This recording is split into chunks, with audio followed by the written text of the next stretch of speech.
Are these some of the best sim racing pedals you can buy? We're going to find out today. We're going to unbox the Moza CRPs. This is a review unit from Moza, about £460, pretty equivalent in euros and dollars, I think. Going head to head with the Fanatec V3s, let's be real, that I think are very slightly cheaper. I've bought the Fanatec V3s. I have them at home and actually use them.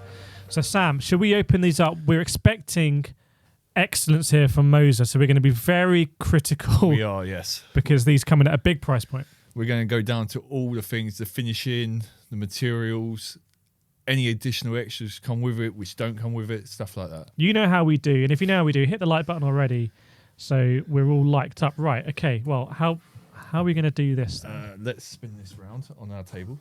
Okay. I think it'd be better to do it that way. I thought I'm eating the microphone there. Okay, so... I'll hold that up for you. Or not. It's like an expensive piece of work. If you pull that back... All right, have you got that? I've got it, I think. Yeah. Maybe that's ASMR. It's definitely packaged well. Okay. Right, there's some... Ooh. I've got some stringy bits over here. Okay. Right, this is clearly the base plate. Yep. This is interesting because it's pre-drilled holes like that are accessible all the way through. Yep, and the holes are actually threaded as well. So you don't need a nut in the back. Yeah, so you just put your whatever. 5 it may be. Oh, yeah. That's interesting. One of my biggest frustrations with pedal plates, and I've used the Logitech G Pro load cell pedals, Fanatec V3s, a load of Moza ones, is when they're not easy to attach onto your rig. So at this level, you're going to be attaching it onto a rig. You are. So I like the look of lots of bolted stuff here, unless that's where the pedals are going to bolt on. I don't think it is. I think this is actually a sim rig plate. Okay.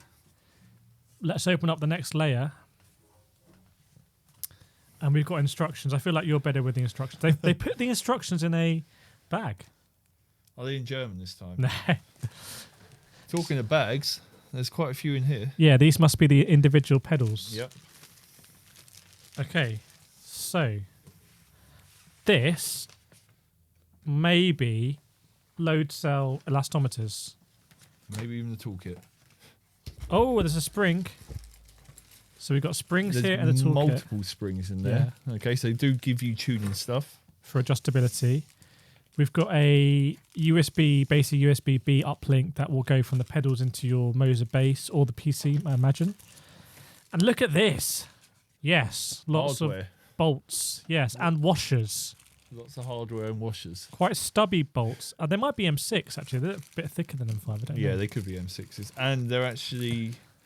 there's a mixture of hex and Allen key bolts as well. Okay, interesting why it's different. And we've got an Ethernet cable. Cool. So we've got that stuff, that goodness. There's a bit more metal on the side here. That is a hill rest, if I'm not mistaken. Maybe. I think it's a hill rest, yeah. Okay, so we'll put that at the front. That's quite nice. Right, let's grab these pedals out.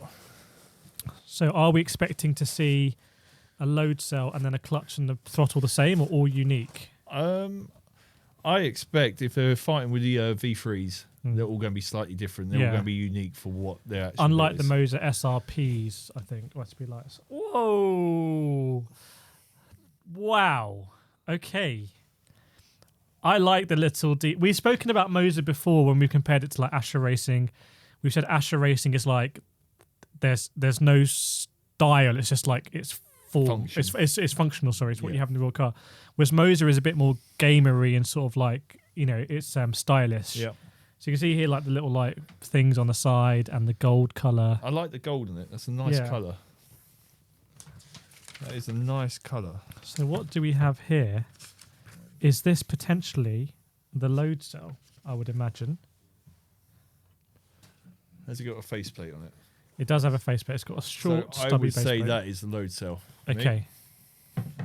And I would say this here, going by the faceplate, is clutch. The clutch. Should be a 3-step process I saw in the box. Oh, maybe not. Jesus. That must be the load cell then. Yeah, that's a load cell. Try and compress that. Yeah, that ain't. Is that locked? Oh my god. Oh. Very minimal movement in there. I can get the tiniest bit. Oh. That is as much as I can go, which actually is as much as it goes.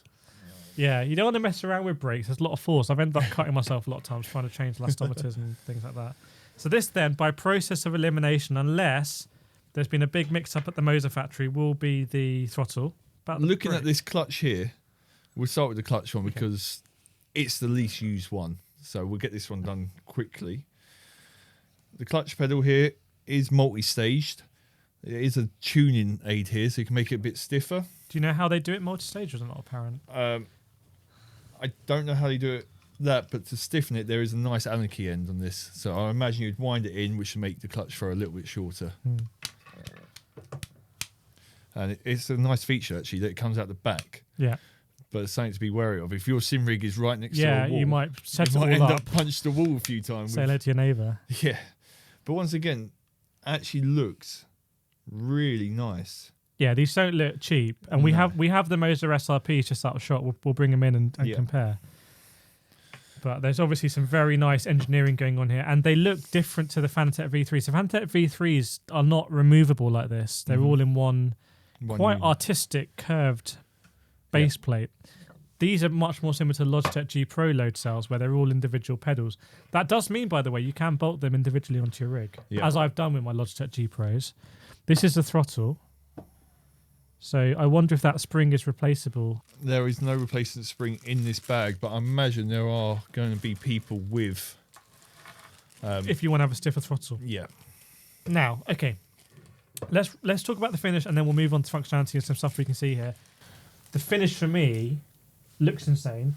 No alternative plates. No. So Fanatec V3s, you do get the stubby ones and the long ones like this. I've kept it like this on my V3s anyway. Yeah, same.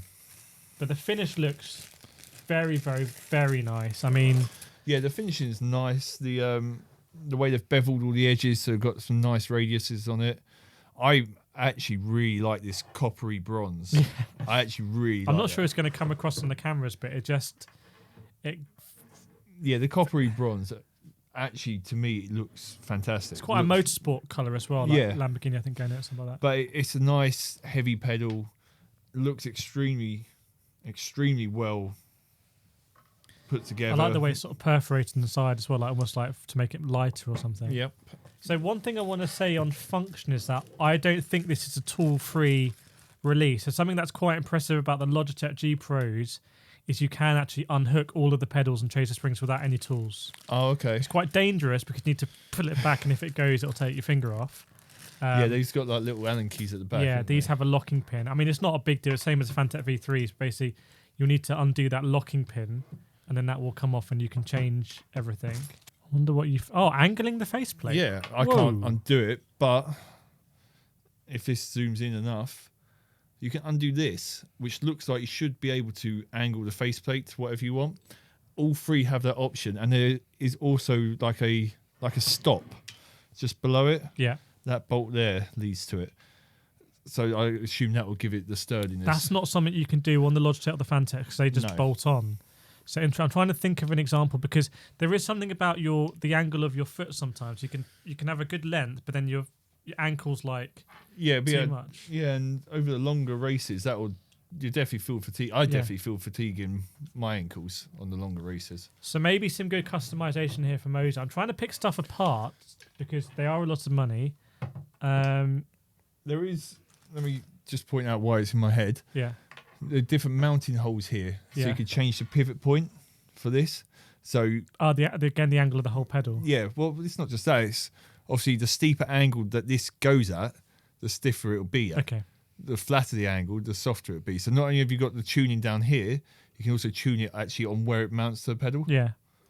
And that'll also change your throw, like how far it will travel and stuff like that. So they've built in quite a lot of adjustability through these Allen key changes here. Yeah. It does come with spare springs. What are those big spaces for? I think if they're anything like the Fanatecs, no. I thought they might be like little mountain spacers. Interesting. But they are rubbery. Yeah, the connectivity. So you have on the load cell brake, I believe, Sam, on the side it says brake clutch. It might be one where you actually plug the brake into itself. That might seem weird, but it's because this is a button box. Yeah. Where does the throttle go? This says throttle on here. There's one on either side. It says throttle and base. Yeah, so this is very similar to the Fanatec has it built underneath. The Logitech has it. So it might seem weird. Why am I plugging the brake into itself? Because this is the button box on the brake. Yeah.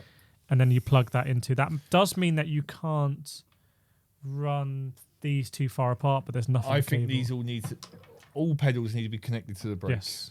Yes. Okay. 100%. And then that goes off into your PC and stuff like that. And then adjusting the load cell, there are some different springs. There are some different springs here. It comes with standard yellow, red, and black.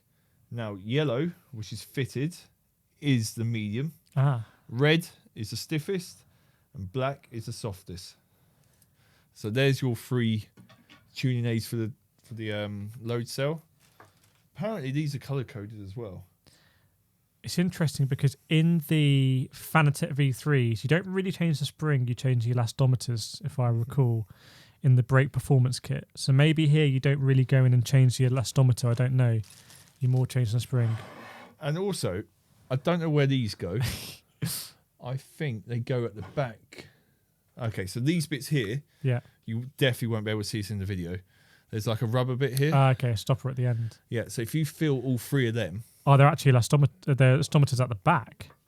Try and compress them. They're all, and this one here is definitely the softest one. This is much softer than this one. Yeah, and I mean this one here is super soft. So is that really the elastometer? Because the Fanatec and Logitech elastometers are basically the same. I don't know who's copied who there, but they're very small and thin, and you need to grease them. Mm-hmm. Whereas this one is a much bigger one, and I don't know if that has benefits or disadvantages or whatnot that goes around the back. Yeah. Of the pin. And I mean that one there is solid. It's like a piece of plastic. Yeah, I know our friend Nathan Maximum was all over that one. But interesting, that's how you do it. There's also these 2 interesting pins here, Sam, that I guess, because there's so much force on the brake, I guess you have to undo both. There's interesting, there's 2 of these. I would have thought that was like a sliding thing, so you can fine-tune your setup.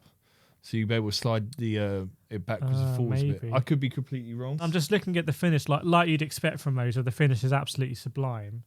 I think these do then go onto that pedal plate, or you can mount them onto your rig individually. You have to all put them into the button blocks, and then you have a USB cable that will go directly into your PC, or maybe this Ethernet one will go into your Moza R9, R16 base. If you have a Moza R5 base, I don't think it will accept these pedals, by the way, because it only accepts the SRP lights. Yeah. Okay, so going back to these random blocks. Yeah. So the springs to adjust the braking force, so how much resistance there is on that bit. These bits here, they class them as damping blocks.